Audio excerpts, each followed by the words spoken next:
اعوذ باللہ من الشیطان الرجیم بسم اللہ الرحمن الرحیم۔ نہج البلاغہ، خطبہ نمبر 95۔ اس خطبے میں حضرت علی علیہ السلام فرماتے ہیں کہ اگر اللہ نے ظالم کو مہلت دے رکھی ہے تو اس کی گرفت سے تو وہ ہرگز نہیں نکل سکتا، اور وہ اس کی گزرگاہ اور گلے میں ہڈی پھنسنے کی جگہ پر موقع کا منتظر ہے۔ اس ذات کی قسم جس کے قبضے میں میری جان ہے، یہ قوم اہل شام تم پر غالب آ کر رہیں گے، اس لیے نہیں کہ ان کا حق تم سے فائق ہے، بلکہ اس لیے کہ وہ اپنے ساتھی کی طرف باطل پر ہونے کے باوجود تیزی سے لپکتے ہیں، اور تم میرے حق پر ہونے کے باوجود سستی کرتے ہو۔ رعیتیں اپنے حکمرانوں کے ظلم و جور سے ڈرا کرتی تھیں، اور میں اپنی رعیت کے ظلم سے ڈرتا ہوں۔ میں نے تمہیں جہاد کے لیے ابھارا، لیکن تم اپنے گھروں سے نہ نکلے۔ میں نے تمہیں کارآمد باتوں کو سنانا چاہا، مگر تم نے ایک نہ سنی، اور میں نے پوشیدہ بھی اور علانیہ بھی تمہیں جہاد کے لیے پکارا اور للکارا، لیکن تم نے ایک نہ مانی، اور سمجھایا بجھایا، مگر تم نے میری نصیحتیں قبول نہ کی۔ کیا تم موجود ہوتے ہوئے بھی غائب رہتے ہو، حلقہ بگوش ہوتے ہوئے گویا خود مالک ہو؟ میں تمہارے سامنے حکمت اور دانائی کی باتیں بیان کرتا ہوں، اور تم ان سے بھڑکتے ہو۔ تمہیں بلند پایا نصیحتیں کرتا ہوں، اور تم پراگندہ خاطر ہو جاتے ہو۔ میں ان باغیوں سے جہاد کرنے کے لیے تمہیں آمادہ کرتا ہوں، تو ابھی میری بات ختم بھی نہیں ہوتی کہ میں دیکھتا ہوں کہ تم اولاد سبا کی تتر بتر ہو گئے ہو، اپنی نشست گاہوں کی طرف واپس پلٹ جاتے ہو، اور ان نصیحتوں سے غافل ہو کر ایک دوسرے کے چکمے میں آ جاتے ہو۔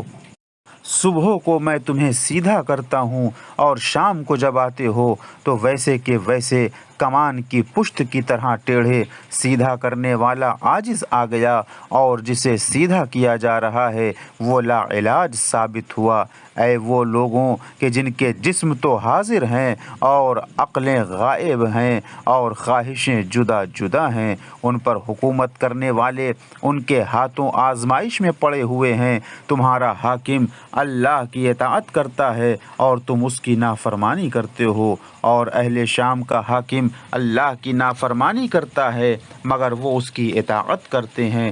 خدا کی قسم میں یہ چاہتا ہوں کہ امیر شام تم میں سے 10 مجھ سے لے لے، اور بدلے میں اپنا ایک آدمی مجھے دے دے، جس طرح دینار کا تبادلہ رسموں سے ہوتا ہے اور درہموں سے ہوتا ہے۔ اے اہل کوفہ، میں تمہاری 3 اور ان کے علاوہ 2 باتوں میں مبتلا ہوں۔ پہلے تو یہ کہ تم کان رکھتے ہو، بہرے ہو، بولنے چالنے کے باوجود تم گونگے ہو، آنکھیں ہوتے ہوئے اندھے ہو، اور پھر یہ کہ نہ تم جنگ کے موقع پر سچے جواں مرد ہو اور نہ قابل اعتماد بھائی ہو۔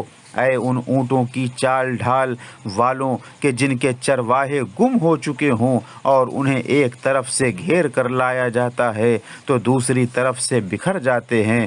خدا کی قسم، جیسا کہ میرا تمہارے متعلق خیال ہے، گویا یہ منظر میرے سامنے ہے کہ اگر جنگ شدت اختیار کر لے اور میدان کارزار گرم ہو جائے تو تم ابن ابی طالب سے ایسے شرمناک طریقے پر علیحدہ ہو جیسے عورت بالکل برہنہ ہو جائے۔ میں اپنے پروردگار کی طرف سے روشن دلیل اور اپنے نبی کے طریقے اور شاہراہ حق پر ہوں۔ میں باطل کے راستوں میں سے ڈھونڈ ڈھونڈ کر پاتا رہتا ہوں۔ اپنے نبی کے اہل بیت کو دیکھو، ان کی سیرت پر چلو اور ان کے نقش قدم کی پیروی کرو۔ وہ تمہیں ہدایت سے باہر نہیں جانے دیں گے اور نہ گمراہی اور ہلاکت کی طرف پلٹائیں گے۔ اگر وہ کہیں ٹھہرو تو تم بھی ٹھہر جاؤ، اور اگر وہ اٹھیں تو تم بھی اٹھ کھڑے ہو۔ ان سے آگے نہ بڑھ جاؤ ورنہ گمراہ ہو جاؤ گے، اور نہ انہیں چھوڑ کر پیچھے رہ جاؤ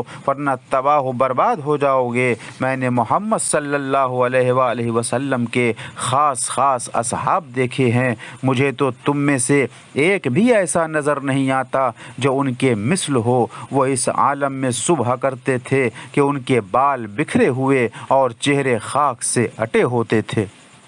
جب کہ رات کو وہ سجود و قیام میں کاٹ چکے ہوتے تھے، اس عالم میں کہ کبھی پیشانیاں سجدے میں رکھتے تھے اور کبھی رخسار، اور حشر کی یاد سے اس طرح بے چین رہتے تھے کہ جیسے انگاروں پر ٹھہرے ہوئے ہوں، اور لمبے سجدوں کی وجہ سے ان کی آنکھوں کے درمیان بکری کے گھٹنوں ایسے گٹھے پڑے ہوئے تھے، جب بھی ان کے سامنے اللہ کا ذکر آ جاتا تھا تو ان کی آنکھیں برس پڑتی تھیں، یہاں تک کہ ان کے گریبانوں کو بھگو دیتی تھیں۔ وہ اس طرح کانپتے رہتے تھے جس طرح تیز جھکڑ والے دن درخت تھر تھراتے ہیں، سزا کے خوف اور ثواب کی امید میں۔